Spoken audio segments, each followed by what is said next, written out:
এমন একটা জিনিস যেটা নবীদের গুণ। প্রত্যেকটা নবী ধৈর্যশীল ছিলেন, প্রত্যেকটা নবী সবের ছিলেন, প্রত্যেকটা নবীকে আল্লাহ তাআলা শক্তির মতো একটা অসাধারণ ক্ষমতা দিয়েছিলেন। প্রিয় ভাইয়েরা, সবর হচ্ছে এমন একটি হাতিয়ার, এমন একটি যন্ত্র যা কখনো ব্যর্থ হয় না।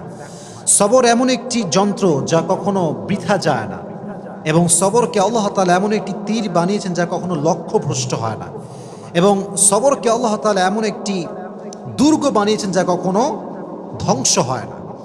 একটা বিষয় খেয়াল রাখেন, ওয়াসবিরু ইন্নাল্লাহা মা'আস সাবিরিন। আল্লাহ তাআলা বলেছেন তোমরা ধৈর্যশীল হও, এবং মনে রেখো যে সবর করে, যে ধৈর্যশীল হয়, তার সঙ্গী হয় একজন, তিনি কে?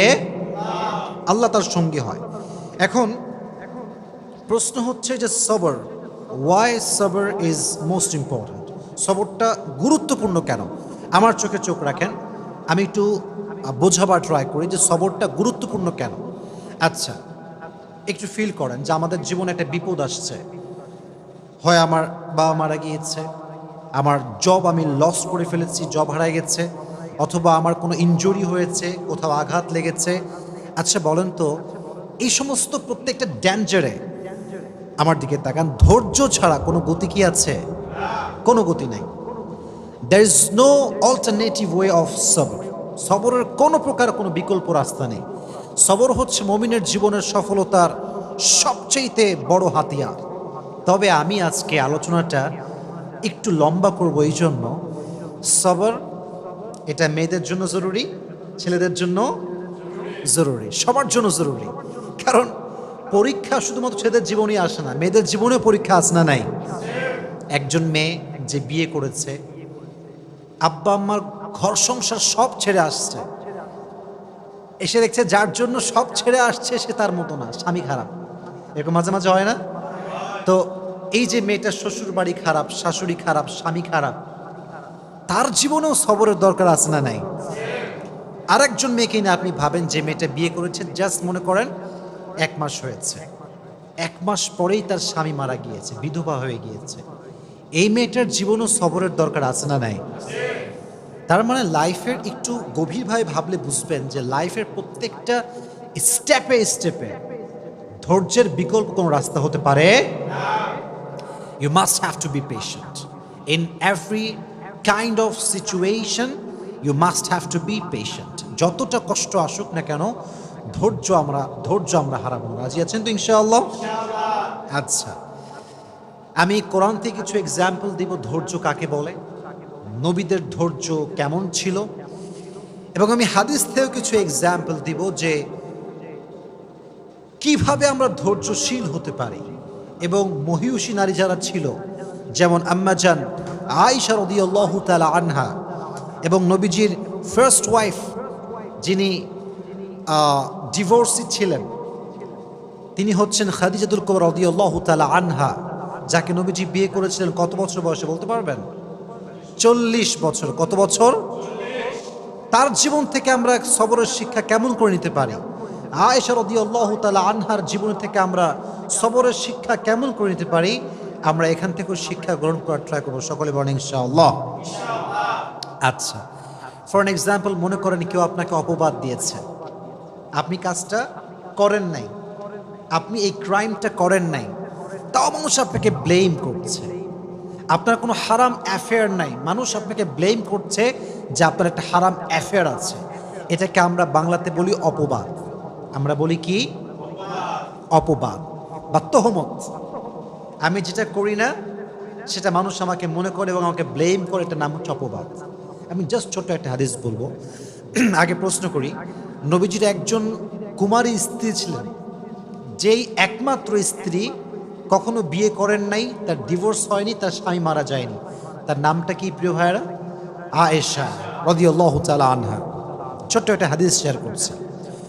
নবীজির মোট স্ত্রী ছিল কয়জন বলেন তো? 11 জন। জোরে বলেন কয়জন? 11 জন। 11 জন স্ত্রীকে নবীজি ঘুরতে নিয়ে যেতেন। তবে এটা একটা সিস্টেম ছিল, লটারি সিস্টেম। নবীজি একটা বাক্সে সবার নাম লিখে রাখতেন, যার নামটা উঠতো তাকে নবীজি ঘুরতে নিয়ে যেতেন। সুবহানাল্লাহ পড়ে। ওটা অ্যামেজিং সিস্টেম।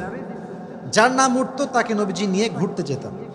তো একবার নবীজি লটারি করলেন, একটু মনোযোগ দিয়ে শুনতে হবে। লটারি করার পরে আম্মা জানা আয়েশা রাদিয়াল্লাহু তাআলা আনহার নামটা লটারিতে উঠল, নবীজি ঘুরতে নিয়ে গেলেন। এটা একটু লম্বা স্টোরি, বাট আপনাকে মনোযোগ দিয়ে শুনতে হবে, কারণ এখানে একটা অনেক বড় সবরের শিক্ষা আছে। সেই যুগে ঘুরতে যাওয়া হতো মেয়েদেরকে নিয়ে, ওয়াইফদেরকে নিয়ে। এটাকে বলা হতো হাউদাজ, আমরা বলি এটাকে পালকি। আগের যুগে বিয়ে হতো কিসে করে? পালকিতে করে। হাউদাজ এটাকে আমরা আরবিতে বলি পালকি। পালকিতে চড়ে বিয়ে হতো, হতো না? আগের যুগে এটা সিস্টেম ছিল। তো তখনকার যুগে এভাবে পালকিতে চড়ে ঘুরতে নিয়ে যাওয়া হতো। তো আম্মা জান আয়েশা রাদিয়াল্লাহু তাআলা আনহাকে পালকিতে চড়ে নিয়ে যাওয়া হচ্ছে ঘোরার জন্য।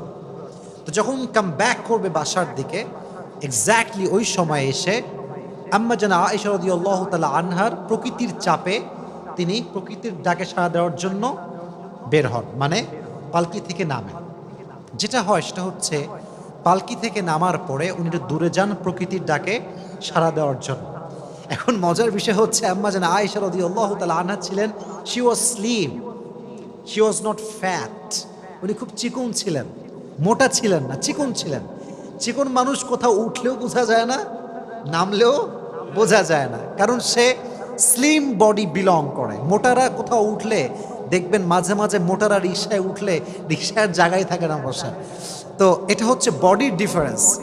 তো কি হলো, উনি যখন প্রকৃতিটাকে সাড়া দেওয়ার জন্য গেছেন, যেই সাহাবি পালকিটা টানছিল, পালকিটা নিয়ে যাচ্ছিল, ওই সাহাবি বোঝে নাই যে আসলেই আম্মা জান আয়েশা উঠেছেন নাকি উঠেন নাই। যেহেতু উনি স্লিম ছিলেন, উঠলেও যা, না উঠলেও উনি নিয়ে চলে আসছে। আম্মা জান আয়েশা রাদিয়াল্লাহু তাআলা আনহা যখন প্রকৃতির ডাকে সাড়া দিয়ে ফিরে আসেন, দেখছেন পালকি নাই। পালকি কোথায়? পালকি আর নাই, পালকি চলে গিয়েছে, কারণ সে ভেবেছে এখানে আয়েশা রাদিয়াল্লাহু তাআলা আনহা আছেন। তো উনি যখন ফিরে আসলেন, দেখলেন পালকি নেই, তখন উনি খুব সবরের সাথে অপেক্ষা করলেন। যখন দেখলেন অপেক্ষা করেও আসছে না, তখন তিনি কি করলেন জানেন? সুন্দর করে মরুভূমিতে শুয়ে পড়লেন চাদর মুড়ি দিয়ে। চাদর মুড়ি দিয়ে শুয়ে পড়লেন। অনেক লম্বা স্টোরি, আমি প্রেসাইজলি বলছি, but there is a lesson, very important lesson, অনেক গুরুত্বপূর্ণ একটা শিক্ষা আছে।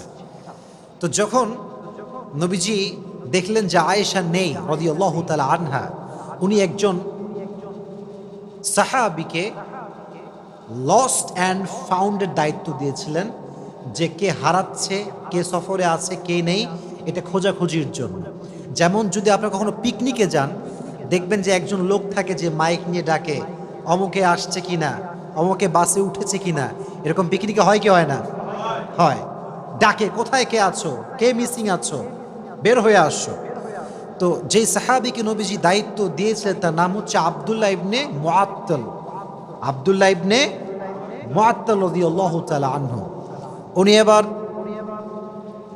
আয়েশা রাদিয়াল্লাহু তাআলা আনহাকে খোঁজা শুরু করলেন। খুঁজতে খুঁজতে তিনি দেখতে পেলেন আয়েশা রাদিয়াল্লাহু তাআলা আনহা মরুভূমির মাঝখানে চাদর মুড়ি দিয়ে শুয়ে আছেন। উনি বুঝতে পারেন এটাই আয়েশা রাদিয়াল্লাহু তাআলা আনহা।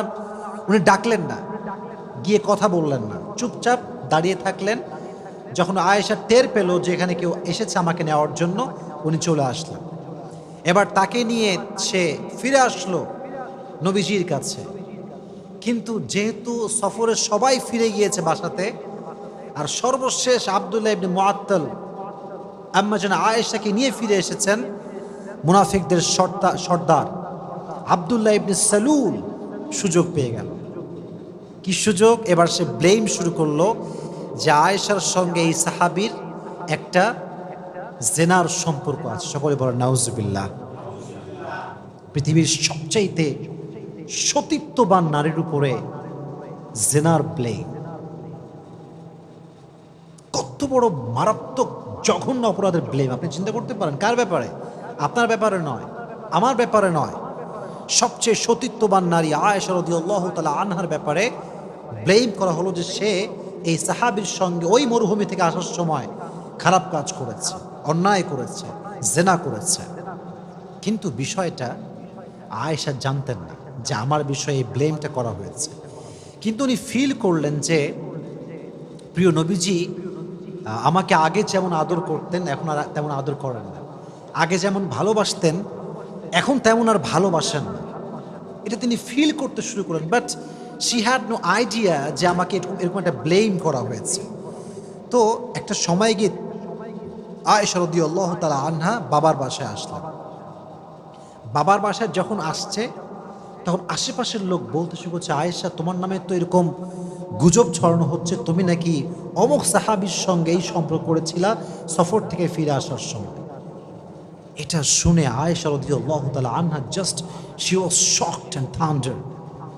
এটা কেমন কথা, কত বড় মিথ্যা অপবাদ আমার উপরে। কিন্তু দেখেন, পৃথিবীর নির্মম বাস্তবতা হচ্ছে কষ্টে পড়লে বোঝা যায় যে কে আপন কে পর। কষ্ট বিপদ হচ্ছে এমন একটা জিনিস যেটা মানুষকে চিনিয়ে দেয় যে কে আমার আপন কে আমার পর। আমার যখন খুব কষ্ট আসে, খুব বিপদ আসে, আমার একদিক থেকে খুব ভালো লাগে যে আমি আমার আপন মানুষ চিনছি। এবং যখন আমি চিনে ফেলি তখন আমি বলি যে ভাই বিপদ তো আসবে আর যাবে, কিন্তু আমি তো আপনাকে চিনে ফেললাম যে আপনি কোন ক্যাটাগরির লোক, এটা আমার বোঝা হয়ে গেল। তো আম্মা জান আয়েশা দেখলেন যে সবাই তার বিপক্ষে, কেউ তার পক্ষপাতী করে না। ইভেন সর্বশেষ, অনেক লম্বা স্টোরি, আমি জাস্ট প্রেসাইজলি বলছি, সর্বশেষ নবীজি আম্মা জান আয়েশার কাছে আসলেন, এসে বলেন, আয়েশা তুমি যদি সত্যি এই অন্যায় করে থাকো আল্লাহর কাছে মাফ করো, আল্লাহর কাছে মাফ চাও, আল্লাহ তোমাকে মাফ করে দিবে। এই কথা শুনে আয়েশা রাদিয়াল্লাহু তাআলা আনহা আকাশ থেকে পড়েছে, নবী হে, শেষমেশ আপনিও আমাকে এই কথা বলছেন? আপনিও এই রুমরে বিশ্বাস করেছেন? আপনিও এই গুজবে বিশ্বাস করেছেন? অপেক্ষা করেন, আল্লাহ আমার জন্য আছে। সুবহানাল্লাহ পড়েন। উনি চাইলে বলতে পারতেন যে আমি আর সংসার করব না, আমি আর এই সমাজে থাকবো না, আমি গলায় ফাঁসি নিব, আমি সুইসাইড করব, যেটা আমরা সাধারণ মানুষরা বলি। উনি একটুও কমপ্লেইন করেন নাই, জাস্ট কষ্ট পেয়েছেন, সবর করেছেন। আল্লাহ তাআলা আয়েশা রাদিয়াল্লাহু তাআলা আনহার চরিত্রকে সুন্দর প্রমাণ করার জন্য, উনি যে কোনো অন্যায় করেন না এটা প্রমাণ করবার জন্য আল্লাহ নিজে কোরআনের আয়াত নাজিল করে দিয়েছে। সুবহানাল্লাহ পড়েন।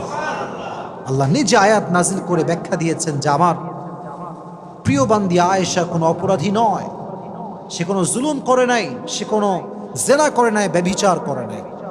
তাহলে বোঝা গেল যে ব্যক্তি সবর করে, ধৈর্য ধারণ করে, মানুষের দেওয়া মিথ্যা অপবাদ একদিন স্পষ্ট হয়ে যায় যে সে সব মিথ্যা ছিল, ঠিক কিনা বলেন?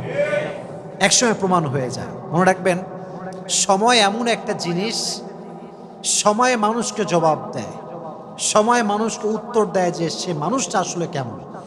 আপনাকে যদি কেউ ভুল বুঝে ব্যাখ্যা দিবেন না, just wait for the right time. সময়ের অপেক্ষা করেন। সময় হচ্ছে এমন একটা জিনিস, এমন একটা কাঁটা, এটা ঘোরে আর কে কেমন এটা সত্যতা বলে দেয়, ঠিক কিনা বলেন? Wait for the right time, সঠিক সময় অপেক্ষা করেন। তাহলে আয়েশা রাদিয়াল্লাহু তাআলা আনহাকে ব্লেম করা হয়েছে, এবার আমাকে জবাব দেন, উনি কি ধৈর্যহীন ছিলেন না ধৈর্যশীল ছিলেন?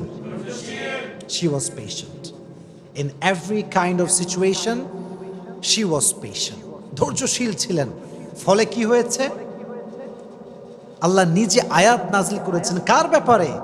যেহেতু আয়েশা সবর করেছে তার ব্যাপারে কোরআন আয়াত নাজিল করেছে। একজন আওয়াজ দিয়ে বলেন, তিনি কে? ইন্নাল্লাযীনা জাউ বিল ইফকি উসবাতুম মিনকুম লা তাহসাবুহু শাররাল লাকুম বাল হুয়া খায়রুল লাকুম লিকুল্লি ইমরিইম মিনহুম মাকতাসাবা মিনাল ইসম ওয়াল্লাযী তাওয়াল্লা কিবরাহু মিনহুম লাহু আযাবুন আলীম। আল্লাহ বলছেন, নবী হে, কাফেরদের মাঝ থেকে কিছু গোষ্ঠী আপনার কাছে এসেছে আয়েশার ব্যাপারে মিথ্যা তথ্য দেওয়ার জন্য, অপবাদ দেওয়ার জন্য। বাট মাথায় রাখবেন, মানুষ যদি খারাপ করতে চায় আর আল্লাহ যদি বান্দার ভালো চায়, বান্দির ভালো চায়, পৃথিবীর কোনো অপশক্তি বান্দার ক্ষতি করতে পারবে? আমি আল্লাহ আযাব দিব তাদেরকে যারা মিথ্যা অপবাদ দিয়েছে। অতএব আয়েশাকে আল্লাহ তাআলা নিষ্কলুষ প্রমাণ করলেন, চরিত্রবান প্রমাণ করলেন। তিনি যে সতীত্ববান একজন নারী, তার যে সতীত্ব সুন্দর, পুত পবিত্রা, সে আল্লাহ নিজে কোরআনে আয়াত নাজিল করে দিয়েছে। সুবহানাল্লাহ পড়া। তাহলে এখান থেকে বোঝা গেল কেউ ব্লেম করলে, অপবাদ করলে সবরের পরিচয় দেওয়ার দরকারটা আছে না নাই? আচ্ছা, আরেকটা হাদিস থেকে বলি, আমি আগেই প্রশ্ন করেছিলাম, আমি আবার রিপিট করছি। নবীজির ফার্স্ট ওয়াইফ কে ছিল? প্রথম বউ খাদিজাতুল কুবরা রাদিয়াল্লাহু তাআলা আনহা। বলেন নাম ছিল কি? আরো যে বলেন নাম ছিল কি? খাদিজা রাদিয়াল্লাহু তাআলা আনহা। আমি খুবই শর্টকাটে কথাটা বলতে চাই, কারণ আমাকে অনেকগুলো আয়াত বলতে হবে, নবীর জীবন থেকে কিছু এক্সাম্পল দেওয়া লাগবে, তাই আমি এগুলো লম্বা করতে চাচ্ছি না। মনে রাখবেন, জীবনের কেউ হারিয়ে যাওয়া, এটা হারিয়ে যাওয়া নয়, এটা রবের পক্ষ থেকে পেগাম যে তোমার জন্য এর চাইতে বেটার অপশন আছে। সুবহানাল্লাহ পড়েন। একটু ভাবেন, হাদিস থেকে বলি, যখন খাদিজা রাদিয়াল্লাহু তাআলা আনহা বিয়ে করলেন, প্রথম হাজব্যান্ড, খুব সুন্দর সংসার, খুব সুন্দর জীবন। খাদিজা ভাবতে শুরু করেছিলেন যে এর মতো উত্তম জীবন সঙ্গী আমার জীবন আর কেউ আসতেই পারে না। He is the best person that I have ever seen in my life. এর চাইতে বেটার অপশন কে হতে পারে? হঠাৎ করে সে মারা গেল। প্রথম হাজব্যান্ড জাস্ট শেষ, মুহূর্তেই শেষ। যখন মারা গেল প্রথম হাজবেন্ড, খাদিজাতুল কুবরা রাদিয়াল্লাহু তাআলা আনহা ভেঙে পড়লেন। সবর হারায়নি। ভেঙে যাওয়া মানে সবর হারানো নয়। আপনি তো ভাঙবেন, কারণ আপনি মানুষ, বাট ভেঙে যাওয়ার পরেও যদি আপনি আবার দাঁড়াতে পারেন তাহলে আপনি ধৈর্যশীল, ঠিক কিনা বলেন? তো উনি ভেঙে পড়লেন, বাট সবর হারান নাই, ধৈর্য হারান নাই। সেকেন্ড টাইম আবার বিয়ে করলেন। একজন মেয়ে যখন ডিভোর্স হয়ে বা স্বামী মারা যাওয়ার পরে আবার বিয়ে করে, জীবনটা এত সহজ হয় না। যে নারী তার সমস্ত অস্তিত্ব একজন পুরুষকে বিলীন করে দেয়, সে নারী সেকেন্ড টাইম অন্য কোনো পুরুষের সঙ্গে বসা, তাকে ধরতে দেওয়া, তার সঙ্গে কোনো ফিজিক্যাল টাচ নারীটা সহ্য করতে পারে না, কারণ সে প্রথম পুরুষে আসক্ত। সিস্টেমেটিক্যাল ওয়েটা এমনই হয়ে গেছে। কোনো মেয়ে যদি বিয়ে করে, তার ফার্স্ট হাজব্যান্ড যে, সে তার প্রতি আজীবন দুর্বল থাকে, কারণ তার প্রথম টাচটা সে তাকে করেছে, হালাল টাচ যেটাকে আমি বলি। তো নারীদের এটা অনেক বেশি কষ্ট হয়, সাফার করে নারীরা। মনে রাখবেন, স্পর্শ নারীর জন্য বেশি সেন্সিটিভ পুরুষের চাইতে, কারণ পুরুষের যেই ভার্জিনিটি, এটা নারীর চাইতে বেশি দামি নয়। আল্লাহ নারীর সতীত্বকে যে সম্মান দিয়েছে, সে সম্মান পৃথিবীর কিছুকে আল্লাহ তাআলা দেয়নি। সুবহানাল্লাহ পড়ায়। এই জন্য নারী যখন ডিভোর্সি হয়ে যায়, তখন নারী অন্য কোনো পুরুষকে সহজে অ্যাকসেপ্ট করতে পারে না, খুব কষ্ট হয়।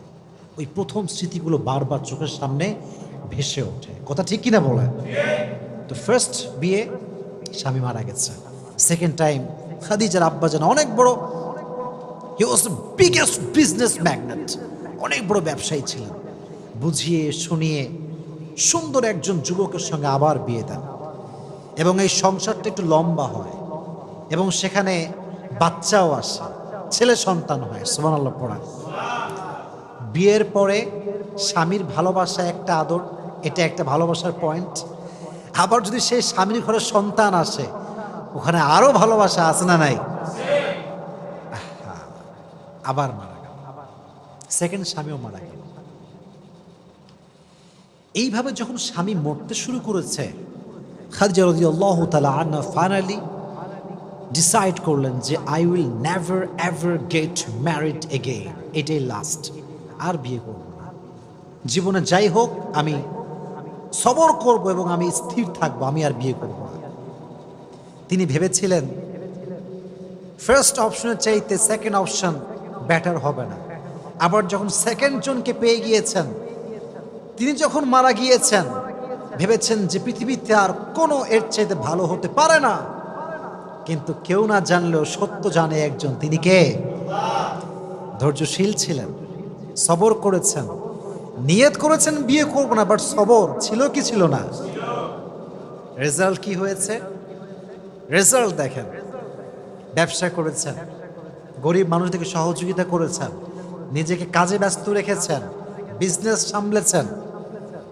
আল্লাহ তাআলা সবরের বিনিময় হিসেবে, ধৈর্যের বিনিময় হিসেবে শেষ নবীকে তার প্রথম স্বামী হিসেবে কবুল করেছে। সুবহানাল্লাহ। এটা হচ্ছে সবরের রেজাল্ট। মানে আমার কাছে এই হাদিসটা the best example, the best example. এর কারণে এই যে জেনারেশন আমরা আছি, এখানে কারোর জীবন থেকে কেউ হারায় গেলে তারে আর খুঁজেই পাওয়া যায় না। সে গাঁজা খায়, মদ খায়, তার জীবন যৌবন শেষ হয়ে যায়। মাথায় রাখবেন, কেউ চলে যাওয়ার অর্থ হচ্ছে সে চলে যায় নাই, তাকে আল্লাহ নিয়ে গেছে। আর আল্লাহ যদি কাউকে নিয়ে যায়, আল্লাহর মেসেজ হচ্ছে এইটা যে আমি ওরে নিছি, এর মানে হচ্ছে আমি তোকে এর চাইতে বেশি উত্তম দান করবো। সুবহানাল্লাহ পড়েন। তাহলে বোঝা গেল, প্রিয় মানুষ মারা যাক, হারিয়ে যাক, চলে যাক কোথাও অজানা জায়গায়, কোনো সমস্যা নেই। আমি তো সবর করেছি, আমি তো ধৈর্যশীল বান্দা। আমাকে পরীক্ষা নিচ্ছে একজন এবং এর ফলাফল দিবে একজন। আওয়াজ দিয়ে বলেন তিনি কে? So every kind of situation, in every kind of situation you must have to be patient. প্রত্যেকটা অবস্থানে আমরা ধৈর্যশীল হব। রাজি আছেন তো ইনশাআল্লাহ?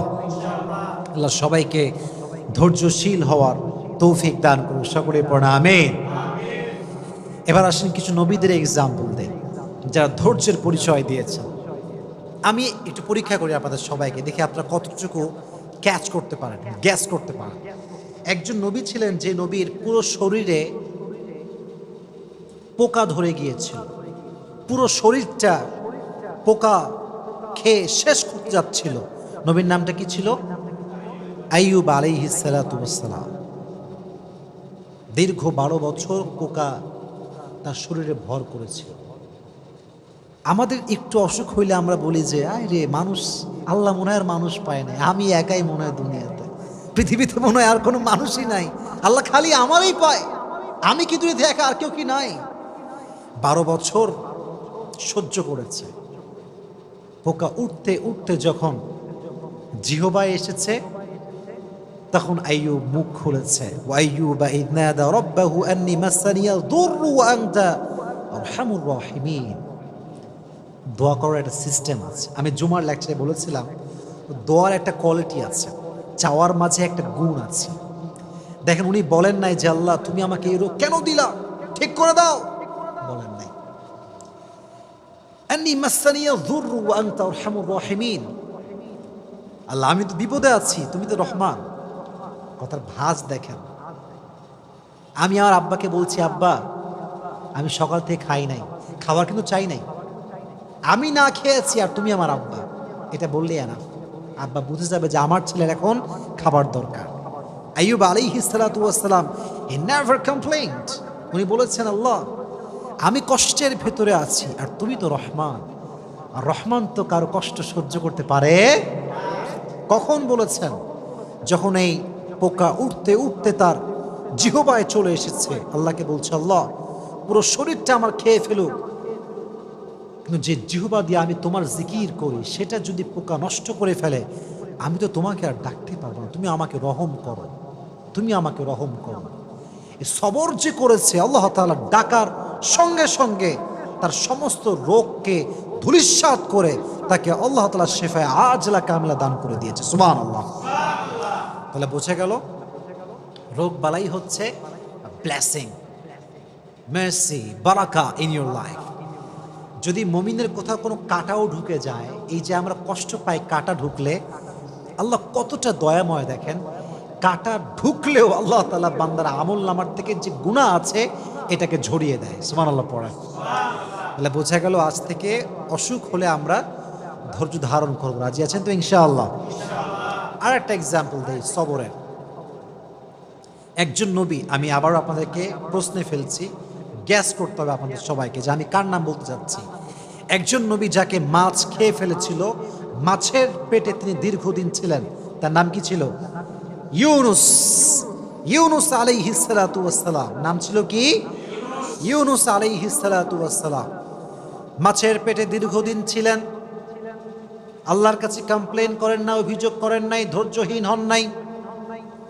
মাছের পেট থেকে আল্লাহকে ডাক দিয়েছেন, আল্লাহ আমি বিপদে পড়েছি, তুমি আমাকে সাহায্য করো, আমার কোনো কমপ্লেন নাই, অভিযোগ নাই, আমি ধৈর্যহীন হয়ে যাই নাই। দোয়া করার সঙ্গে সঙ্গে আল্লাহ তাআলা মাছকে আদেশ করেছে, মাছ মুখ খুলে একটা বমি করার মতো একটা অ্যাক্ট করেছে। আল্লাহ তাআলা ইউনুসকে এই অ্যাক্টের মাধ্যমে, এই বমির একটা ধরনের মাধ্যমে মাছের পেট থেকে জীবিত উদ্ধার করে বের করে নিয়ে আসছে। সুবহানাল্লাহ। তাহলে বোঝা গেল, বিপদে পড়লে আপনাকে দোয়া করতে হবে। আল্লাহ আমারই পাইলো, দুনিয়াতে আর কেউ নাই, আমি মনে হয় একা। আল্লাহ কি পাইলা আমার তুমি? এটা ধৈর্যহীন হওয়ার পরিচয়। অতএব সবরও থাকবে, দোয়াও থাকবে। বলেন আমার সঙ্গে, সবরও থাকবে। সবর আছে যার, সঙ্গে দোয়াও আছে যার, তার সফলতা কেউ আটকাতে পারবে না। সুবহানাল্লাহ পড়েন। আর একটা এক্সাম্পল দেয়, নবীর নাম গ্যাস করতে হবে আমাদের সবাইকে। একজন নবী যাকে আল্লাহ তাআলা ৮০ বছর পরে একটা সন্তান দিয়েছিলেন, সে নবীর নাম কি? ইব্রাহিম আলাইহিস সালাতু ওয়াস সালাম। নামটা কি? ইব্রাহিম আলাইহিস সালাতু ওয়াস সালাম। সন্তানের নাম কিছু বলতে পারবেন? ইসমাইল। নাম কি ছিল? ইসমাইল আলাইহিস সালাতু ওয়াস সালাম। সবর কাকে বলে একটু বুঝাই আপনাদেরকে, শর্টকাটে বোঝাচ্ছি। ৮০ বছর পরে একটা ছেলে হয়েছে, আল্লাহ অর্ডার করেছে যাও মাকে এবং ছেলেকে একদম মরুর প্রান্তে রেখে আসবে, যেখানে জনমানবহীন একটা জায়গা, মানুষ নাই, লোক নাই, জন নাই, রেখে আসো যাও। অর্ডার করতে দেরি, রেখে চলে আসছে সেই মরুভূমির মতো একটা জায়গায়। তো যখন চলে যাবে, বিবি হাজার চাইলে বলতে পারতেন যে আপনি কেমন স্বামী যে আমার মতো একজন অবলা নারীকে তার সন্তান সহ এক বিশাল মরুপ্রান্তে, মরুভূমিতে, জনমানবহীন একটা জায়গায় রেখে যাচ্ছেন, আপনি কেমন স্বামী? She never complained. She never ever complained like that. বলেইনি কিছু। কি বলেছে আমি জাস্ট রিপিট করছি বাংলাতে সারাংশ। বিবি হাজার বলছে, হে ইব্রাহিম, এটা যদি আল্লাহর অর্ডার হয় যে আমাকে তুই মরুর প্রান্তে রেখে যাবা, জনমানবহীন জায়গা রেখে যাবা, যেখানে খাবার নাই, দাবার নাই, পানি নাই, তবে শুনে রেখো আমিও এটা বিশ্বাস করি যে আমার আল্লাহ আমাকে মরুর প্রান্তরে না খাওয়ায় মারবে না। সুবহানাল্লাহ পড়ায়। তুমি যদি আমাকে রেখে খুশি হও, আমি এখানে থেকে খুশি আছি। ধৈর্য ধারণ করেছে।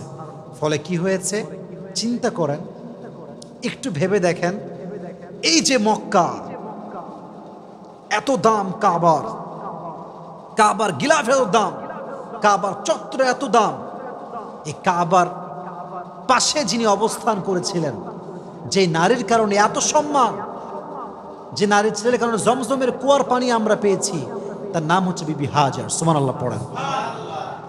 ধৈর্য, শুধুমাত্র ধৈর্য।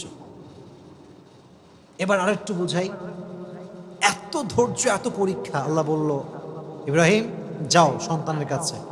৮০ বছর পরে সন্তান পাইছে, আদরও করতে পারে নাই, নিজের কাছেও রাখতে পারে না, রেখে আসে মরুর প্রান্তরে। এবার আসছে আব্বা, ছেলে এদিকে আসো। কি হয়েছে আব্বা? বলছে আমি স্বপ্নে দেখেছি তোমাকে আমি জবাই করছি, এটা আমার আল্লাহর আদেশ। তুমি কি বলছো? ফাংদুর মাযা তারা, what's your opinion about on this matter? তুমি কি বলছো বলো। ইসমাইল চাইলে বলতে পারতো, আব্বা আপনি কেমন জালেম, জন্মের সঙ্গে সঙ্গে আমাকে আপনি আদর না করে রেখেছেন মরুর প্রান্তরে, আর আজ আপনি এসেছেন খবর না নিয়ে জবাই করার জন্য। এটা বলে নাই। বলছে আব্বা আপনি যা মন চাই করেন, সাতাজিদুনি ইনশাআল্লাহু মিনাস সাবিরিন, আমি ধৈর্যশীলদের পরিচয় দিব। সুবহানাল্লাহ পড়েন। আহা কি সুন্দর ঘটনা, কি সুন্দর সবরের পরিচয়। এবং এই যে সবর তারা করেছে, যখন আপনারা সবাই জানেন, you all know the story, যখন জবাই করতে যাবে আল্লাহ তাআলা দুম্বাকে পাঠিয়ে দিয়েছেন। আর এই যে আমাদের স্যাক্রিফাইস আমরা শিখলাম, এখান থেকে বোঝা যায় যে যত বেশি স্যাক্রিফাইস করে সে বান্দা আল্লাহ তত বেশি প্রিয় হয়ে যায়। সুবহানাল্লাহ পড়ায়। এজন্য ইব্রাহিম নবী থেকে, ইসমাইল থেকে এবং বিবি হাজার থেকে, সবার থেকে আলাইহিমুস সালাতু ওয়াস সালাম, তাদের থেকে আমাদের সবরের একটা শিক্ষা নেওয়ার দরকারটা আছে না নাই? আমি আর দুইজন নবীর এক্সাম্পল দেব, দুইজন নবী জাস্ট। বলেন একজন নবী ছিলেন যেই নবীকে তার ভাইয়েরা ধরে এনে কুয়ার ভিতরে ফেলে দিয়েছিল, সে নবীর নাম ছিল কি? সবাই বলেন নাম ছিল কি?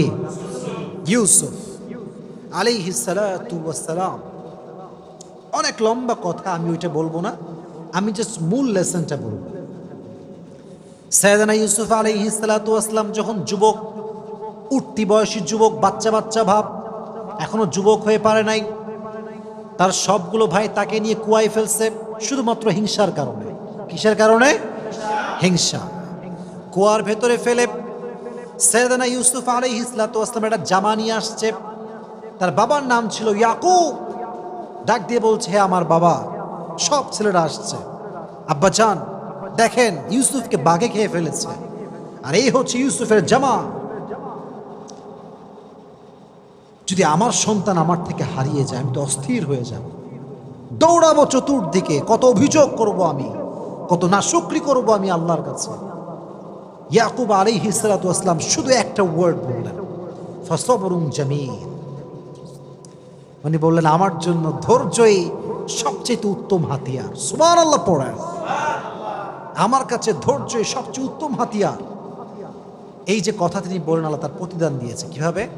অনেক লম্বা কথা।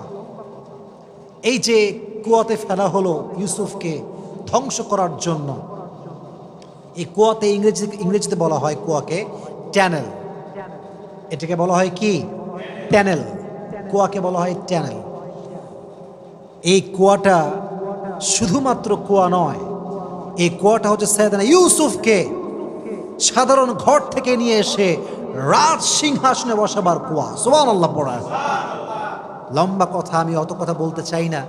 যখন তিনি মিশরের অর্থনৈতিক যে মন্ত্রী বলা হয়, তিনি হলেন ফিনান্স মিনিস্টার, অর্থমন্ত্রী তিনি হলেন।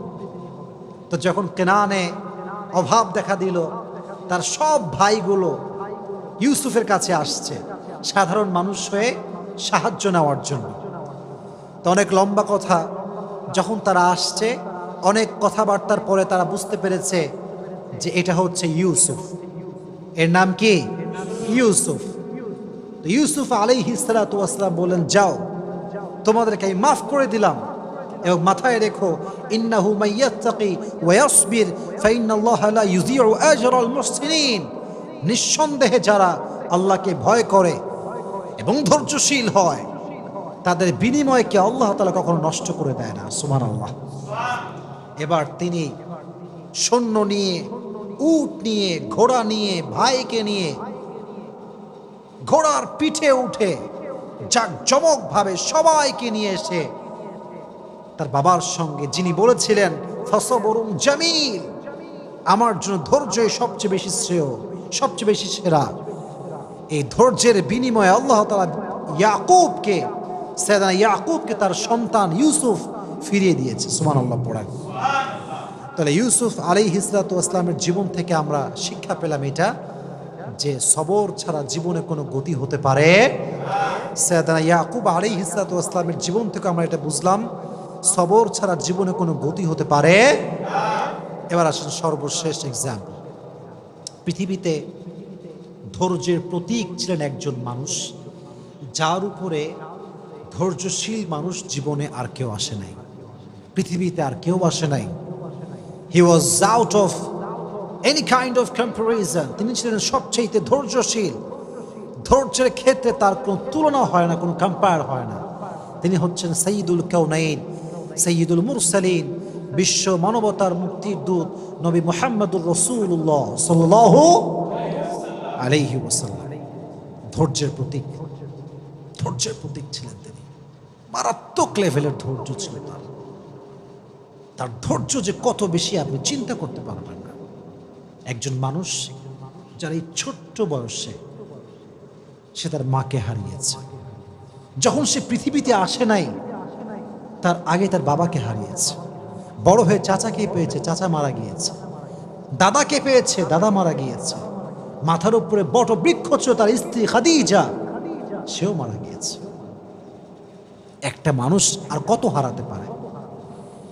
একটা মানুষের সবচেয়ে বড় জায়গায় তো হচ্ছে আব্বা এবং মা। যার জীবনে বাপ মা নাই তার জীবন তো কিছুই নাই, তার পুরো জীবনটাই তো কষ্টে ভরা।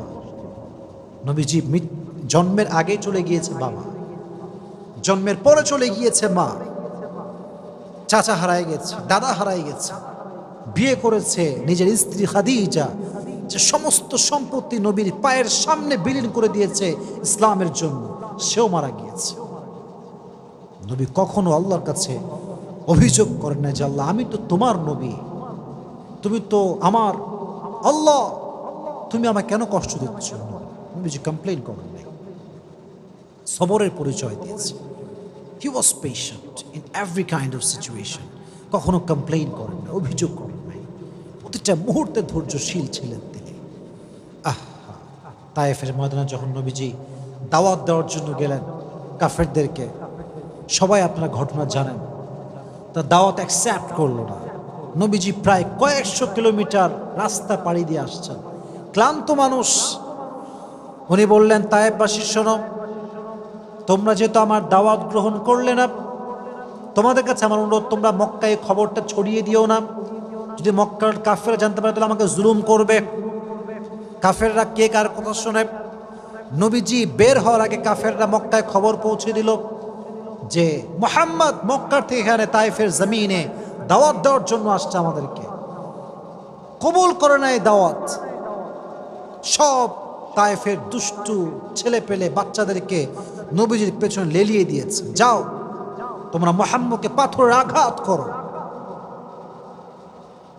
বৃষ্টির মতো পাথরকে তোমরা বর্ষণ করো। আমি যখন রেলগেটে যাই, আমি জাস্ট এটা ফিল করি। রেলগেটে দেখবেন যে প্রত্যেকটা রেল লাইনের মাঝখানে এরকম বড় বড় পাথর থাকে, দেখছেন আপনারা সবাই, এরকম শক্ত শক্ত পাথর। আমি জাস্ট এটা ফিল করি, যদি এই পাথরটা তুলে আমি আসিফকে কেউ আঘাত করে আমার কি হবে, আমি কি আদৌ সহ্য করতে পারবো এই আঘাতটা? তখন আমি ফিল করি যে তায়েফের জমিনে আমার নবীকে এর চাইতে বড় বড় পাথর দিয়ে মেরে রক্তাক্ত করা হয়েছে। নবীর রক্ত পড়েছে, নবীর রক্তে পুরো মাটিটা ভিজে গেছে। নবীজি রক্তে পড়ে বেহুশ হয়ে গেছে। সাহাবী এসে ধরেছে, ধরে উঠাইছে, নবী হে এবার তো বদদুয়া করেন, এবার তো বদদুয়া করে ফেলেন, আর কত সহ্য করবেন? নবীজি বলছে, শোনো, আমি তো বদদুয়া করার জন্য আসি নাই, হয়তো আমার দাওয়াত তায়েফের লোকরা কবুল করে নাই, তো কি হয়েছে, নেক্সট জেনারেশন যে হবে তারা হয়তো বা ইসলামকে গ্রহণ করবে। সুবহানাল্লাহ পড়া। পাথরের আঘাত খেয়ে রক্তাক্ত হয়ে গিয়েছে, ধৈর্য হারায়নি, শক্তি হারায়নি, জুলুমের শিকার হয়েছে, কাউকে বদদুয়া করে নাই, সর্বাবস্থায় ধৈর্যের পরিচয় দিয়েছিলেন, সর্বাবস্থায় দিয়েছেন। আজকে আমাদের অভাব আসলে আমরা কত কথা বলি, টাকা নাই, আমার কাছে এইটা নাই, এইটা নাই, I don't have anything, just complain. আছে কিন্তু সব, শুকরিয়া নাই। যার শুকরিয়া যত বেশি তার নিয়ামত তত, যার অশুকরিয়া, যার নাশুকরিয়া যত বেশি তার নিয়ামত তত বেশি কম। ঠিক না বলা? ধৈর্যশীল হতে হবে, সবের হতে হবে, এবং শাকের অর্থাৎ গ্রেটফুল, শুকর গুজার হতে হবে, কৃতজ্ঞ বোধ হতে হবে। আল্লাহ তুমি আমাকে যা দিয়েছো, what ever I have, I am happy with that. আমি আলহামদুলিল্লাহ খুশি আছি। আমার বাড়ি নাই তাও খুশি, আমার গাড়ি নাই তাও খুশি। আল্লাহ তুমি জাস্ট আমার হলেই আমার চলবে ইনশাআল্লাহ।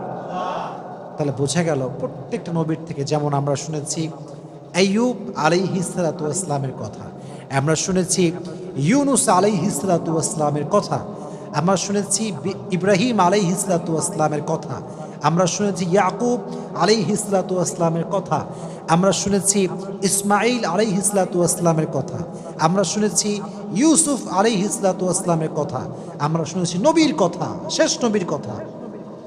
এর দ্বারা বোঝা গেল যে ধৈর্যশীল আমরা আজ থেকে আর হব না। হব কি হব না? আল্লাহ সবাইকে ধৈর্যশীল হওয়ার তৌফিক দান করুক, সকলে পড়া আমিন। আর বিশেষ করে আমি একটা কথা বলে শেষ করতে চাই আমার বোনদের জন্য, specially for my sisters, those who R listening me from YouTube or Facebook, this is my humble request for everyone. যদি বিয়ের পরে দেখেন আপনার স্বামী খারাপ, তাহলে আগেই অভিযোগ করেন না, আগেই ডিভোর্স নিয়ে ভাইবেন না।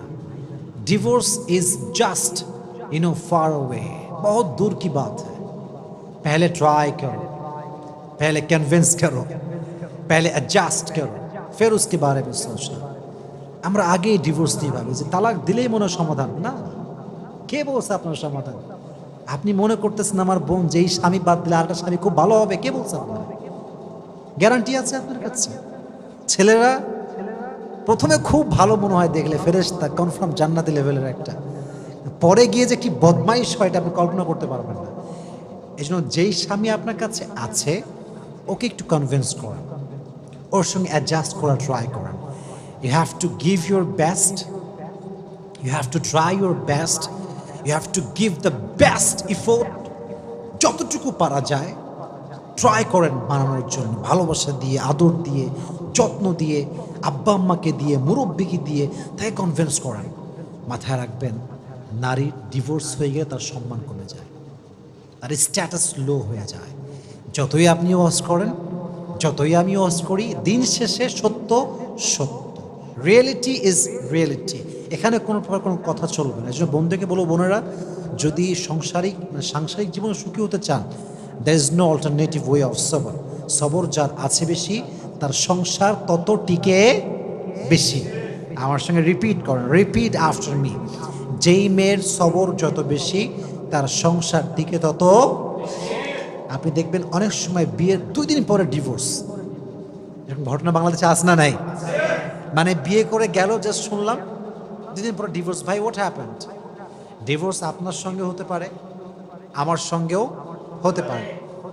ইট can happen with anyone, but the fact is, are you really patient? আপনি কি ধৈর্যশীল কিনা? That is the fact. আমি ধৈর্যশীল হলাম না এবং আমার ডিভোর্স হলো, আপনি অধিকার রাখেন আমাকে ব্লেম করার, যে আপনার মতো ফালতু লোক দুনিয়াতে কেউ নাই।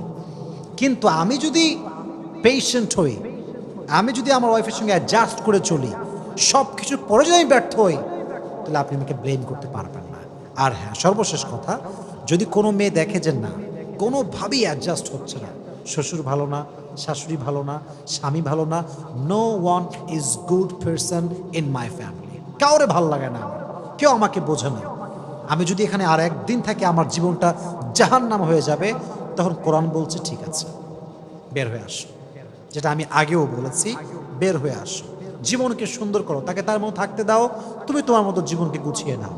তাহলে বোঝা গেল, you have to try your best first. আগে সর্বোচ্চ ট্রাই করেন, না পারলে তখন দেখা যাবে। তবে সবর হচ্ছে পৃথিবীতে সুখে থাকার সবচেয়ে বড় মাধ্যম। আল্লাহ আমাদের প্রত্যেকটা ভাইকে, প্রত্যেকটা বোনকে সবরের মতো একটা শক্তিশালী গুণকে অর্জন করে চলার তৌফিক দান করুন। আমিন। ওয়া আখির দাওয়ানা আলহামদুলিল্লাহি রাব্বিল আলামিন।